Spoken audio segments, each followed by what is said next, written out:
ఇది మా ఇంట్లో ఉన్న డబుల్ డోర్ ఫ్రిడ్జ్. చూసారా ఎలా ఉందో? దీని పైన ఇంకొక ర్యాపర్ ఉంది. అది తీయలేని మూలన అలా కొంచెం మరకల కింద కనిపిస్తుంది. ఏమనుకోకండి. శుభ్రంగానే శుభ్రం చేస్తూ ఉంటాను. ఇంకా పైన డోర్‌లోకొచ్చేసి చాకో చిప్స్, రామదేవుని పూజ చేస్తున్నాను కాబట్టి ఆవు పాలు, దాంతో పాటు రోజు పొద్దున్నే వేడి నీళ్ళలో వేసుకు తాగడానికి ఉసిరికాయ క్యూబ్సు, దాంతో పాటు మా వాళ్ళకి ఇష్టమైన కొన్ని చాక్లెట్స్ చేయడానికి కండెన్స్డ్ మిల్క్ ఇవన్నీ ఉన్నాయి. కింద రోకొచ్చేస్తే పాలు ఎవరైనా వస్తే గమ్మున టీ పెట్టుంచాలి అని చెప్పేసి మా అమ్మ ఎప్పుడు పాలు ఉంచుకోమంటుంది. సో, ఆ పాలండి. కొంతమందికి టీ ఇష్టం ఉండదు కాబట్టి వాళ్ళ కోసం కూల్ డ్రింక్స్, ఇడ్లీ పిండి, దోసల పిండి, నెలకు సరిపడగా ఎగ్స్, ఫ్రూట్స్ వచ్చేసి మనకి వారం రోజులకు సరిపడగా ఫ్రూట్స్ తీసుకున్నాను. అలాగే ఈ కింద ర్యాక్‌లో ప్రత్యేకత ఏముందనుకుంటున్నారా? ఇందులోనే నేను సంవత్సరానికి సరిపడగా కారాన్ని, ఆవకాయ, మాగాయ, చింతపండుని స్టోర్ చేసేసుకుంటాను. ఖర్జూరాన్ని కూడా స్టోర్ చేస్తానండి. మనకి నార్మల్ ఖర్జూరం దొరుకుతుంది కదా!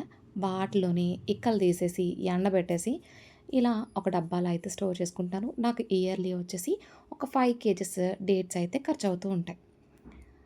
దాంతో పాటుగా ఈ డేట్స్ కూడా నేను తీసుకుంటూ ఉంటాను. వీటినొచ్చేసి ఏదైనా స్వీట్స్‌లో వేయడానికి మాత్రం యూజ్ చేస్తూ ఉంటాను. ఇది ఇంకా ఓపెన్ చేయలేదు. ఒక చేత్తో ఫోన్ పట్టుకొని, మరొక చేత్తో చూపిస్తాం మూల కొంచెం ఇబ్బందిగా ఉండి మూతయితే రావట్లేదు. అలాగే పిల్లలు ఈవినింగ్ స్నాక్స్ కోసం స్వీట్ కార్న్ అయితే ఒలిచిపెట్టేసేయమన్నాను. సో, వాళ్ళిద్దరూ ఒలిచేశారు. వాటిని ఇలా ఒక బాక్స్‌లో అయితే స్టోర్ చేసేసుకుంటున్నా. అలాగే ఈరోజు సోమవారం కాబట్టి నేను వెళ్ళలేకపోయాను. మా వారైతే గుడికి వెళ్లారు. ఆయన ఇంటికొచ్చేటప్పుడు ప్రసాదం పట్టుకొచ్చారు. ఆ కొబ్బరికాయని చిన్న చిన్న ముక్కల కింద కట్ చేసి అయితే ఒక బాక్స్‌లో వేసుకున్నాను.